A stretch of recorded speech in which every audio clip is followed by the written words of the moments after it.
This is the plaintiff, Dawn Malish. She says she hired the defendant, a DJ, to perform at her daughter's bat mitzvah. But when the state of Connecticut shut down due to the pandemic, the party had to be canceled. When she asked the defendant for her money back, he told her he didn't have it. Didn't have it? How's that her problem? She's suing for $2,493, the amount she's owed. This is the defendant, Mike. He says he's been a DJ for 34 years and was willing to give the plaintiff a credit for his services, but she keeps demanding the money back. He doesn't feel he owes her a refund because she canceled her party and he's ready, willing, and able to perform. He's accused of letting the music die. All parties, please raise your right hands. Welcome back to the People's Court. Next case in the docket, the plaintiff gave the defendant, a DJ, money, a deposit for services. The DJ event didn't happen. She wants her deposit back. But the defendant says he doesn't owe her anything because she up and canceled on him for no reason. It's the case of the day the music died. Thank you, Douglas. You're welcome. Okay, Ms. Malish, you and your husband, you are appearing on behalf of both of you, are suing Mr. Mike for $2,493. The amount that you have put down for DJ services and, well, it's more than DJ services. It's pump up the party services, a photo booth, a bunch of other stuff for your daughter's bat mitzvah, which then didn't happen. Talk to me and tell me the millionth tale of woe that COVID has wreaked on humanity. Go ahead. Yes, COVID took away our daughter's bat mitzvah. We booked our DJ services for a DJ and a photo booth with Mike. We booked it on July 2019, where I gave him a $750 deposit.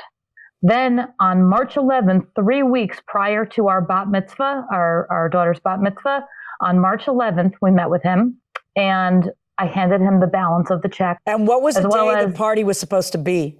April 4th, 2020. Okay. We met with him 3 weeks prior and we discussed the events, how it would happen. So it's March 11th. And when did the country shut down? Like March 15th, 16th? Our governor closed he came out with an executive order on March 13th. And it would be till at least April 30th. So we rescheduled it to May 31st. How'd your daughter take that? She was sad. Yeah.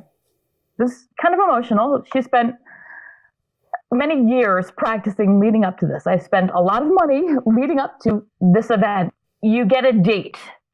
We got our date on May of 2017 is when we received the date for her bat mitzvah. So this is years of planning. I know. And so now you you decide you're going to postpone it to the end of May because hopefully this nuisance will be over with by the end of May 2020. Right. We were hoping that it would be over in May 2020. Our governor said at least until April 30th. Okay. So then what happens? So we rescheduled it to May 31st. Which meant all of our family had to change their plans, their flights. We had people coming in from California. We had people coming in from Vegas. We had people coming in from Louisiana.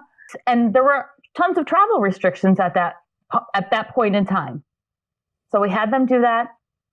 And then on May 31st, our governor had an executive order, 7TT is the executive order, that as of June 1st, we can have 25 people outside. They must stay 6 feet apart.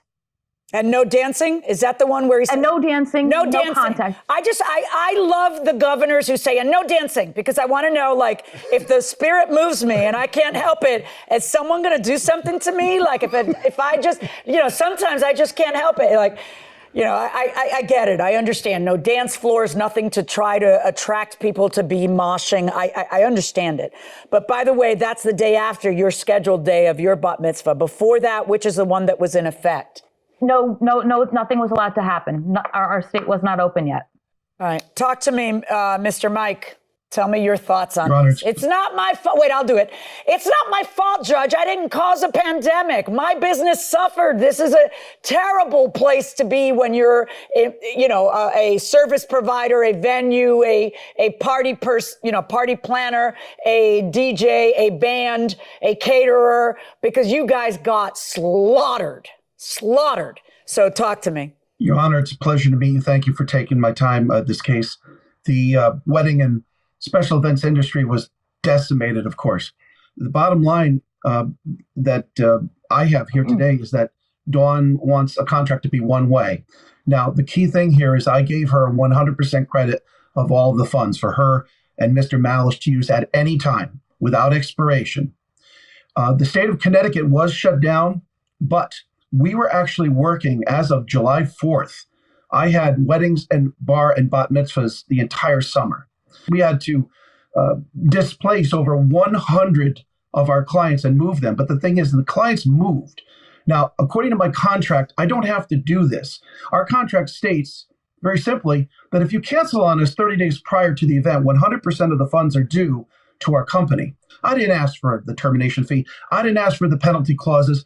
I told Mrs. Malish, I will give you a 100% credit that you can use anytime. She could have used that credit over the summer. The governor did not shut the state down completely. She could have had up to 100. When exactly did the governor allow me to dance? That's what I'd like to know. Do you know? Well, there was no moratorium on dancing.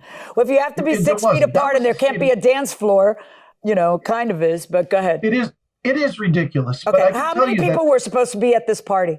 80 to 100. Now, what did you end up doing, Ms. Malish?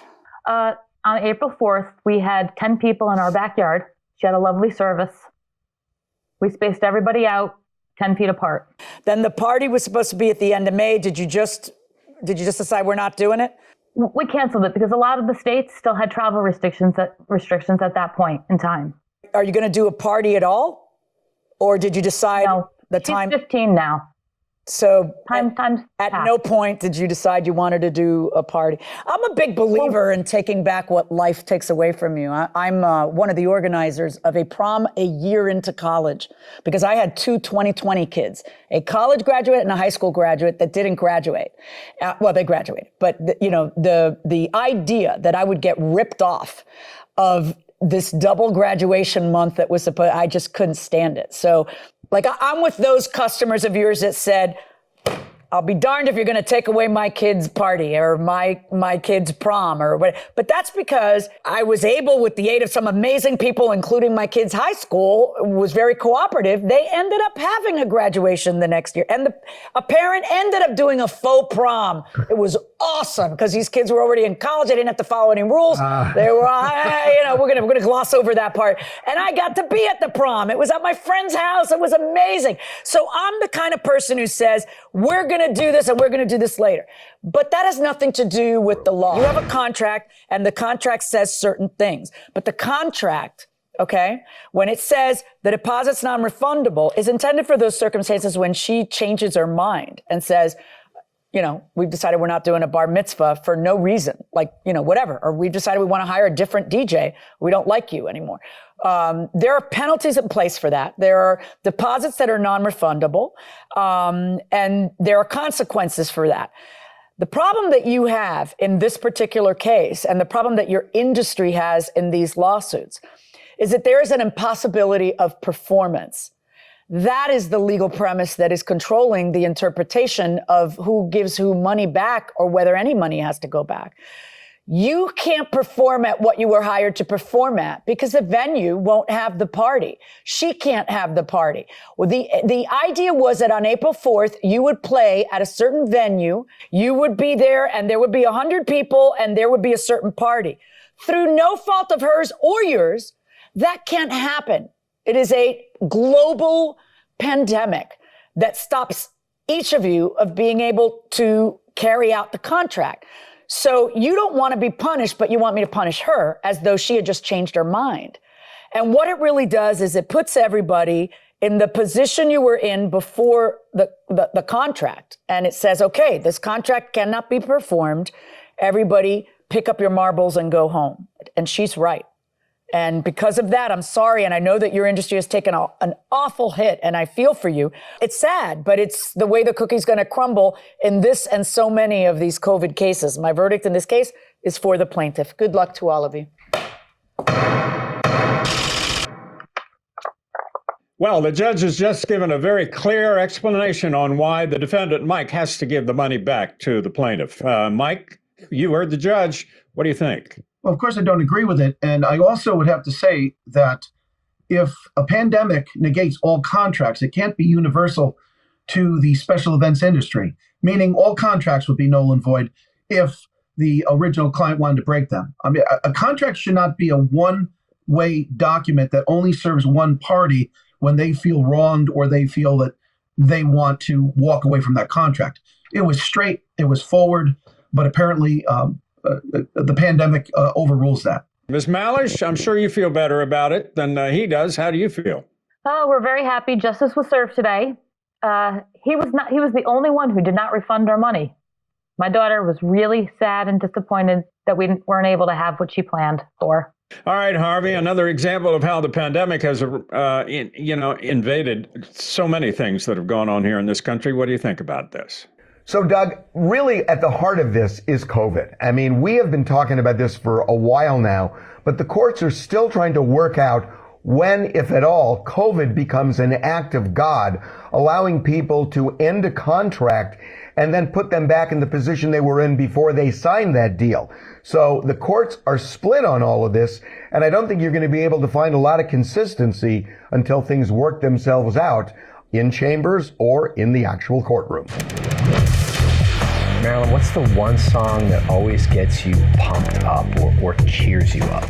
Oh, there's so many. There's classically it's American Pie. Okay, I mean, yeah. I have to sing the entire 8 minutes whenever it comes up, much to the chagrin of my children in the car. If we reveal this stuff, we're going to reveal ourselves as old. As old, right? These are older Thunder songs. Road is a big Okay. one. Bruce Springsteen. Thunder Road Yeah. just makes me Yeah. go. Those are big ones for you. Yeah. Okay, I'm going to say a song that gets me pumped up, like if I'm going to go work out or something. Ball and Chain by Social Distortion. Probably wasn't on your list. No, how's right that go? At the top. I'm not going to sing it.